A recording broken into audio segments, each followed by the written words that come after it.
各位网友，大家好，我是美国黎叔。今天我与大家分享一件清乾隆粉彩珊瑚红的描金开光花鸟双吃龙耳葫芦瓶。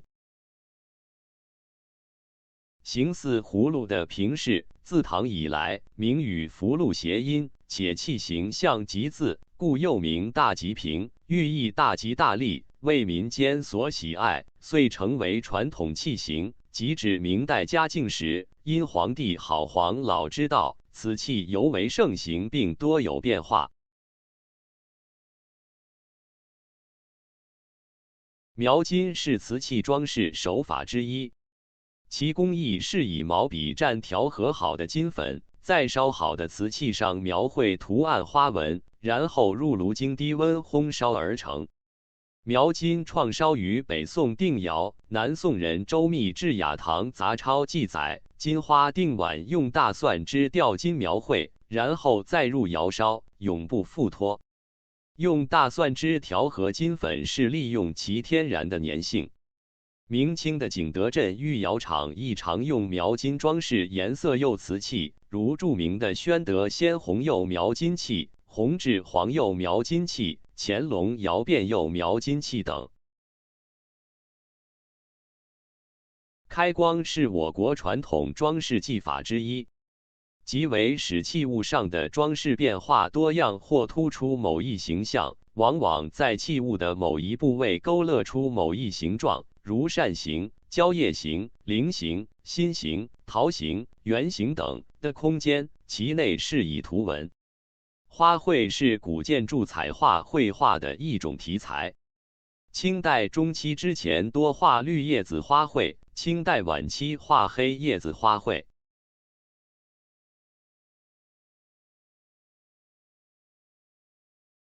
这件是台北故宫藏的清乾隆粉彩开光花鸟双联瓶。粉彩是釉上彩品种之一，创烧于康熙晚期，成熟于雍正、乾隆两代。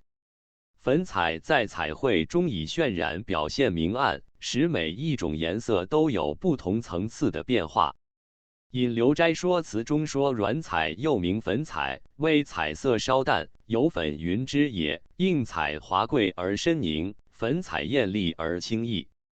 粉彩的施绘工艺是先用含深的玻璃白打底，材料有用云香油调和。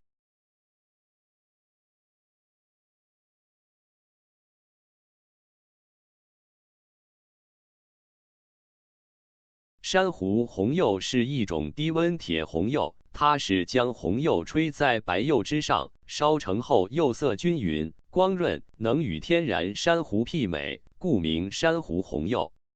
雍正时的珊瑚红釉釉色闪黄，乾隆时则颜色深而釉层厚。在康、雍两朝，珊瑚红还曾用作底色，上面会以五彩或粉彩，器物的造型、制作、彩绘都较为精细。乾隆时多在珊瑚红上描金，或用它来装饰器耳。此件大清乾隆年制款粉彩珊瑚红的描金开光花鸟双吃龙耳葫芦瓶，釉色鲜明纯正，描金的工艺从上至下在珊瑚红地上描绘有如意纹、皮球纹、回纹等，彰显出富丽堂皇的质感。在瓶的正背两面开光处各绘花鸟2幅，画工精细生动，令人爱不释手。足底中央落矾红篆书一行6字款大清乾隆年制，款式标准，极具收藏价值。今天就分享到这里。本期古瓷属京兆堂艺术旗下的淡月阁珍藏，汉有淡月品评人物，今有淡月品评古瓷。感谢大家的观看，下期见。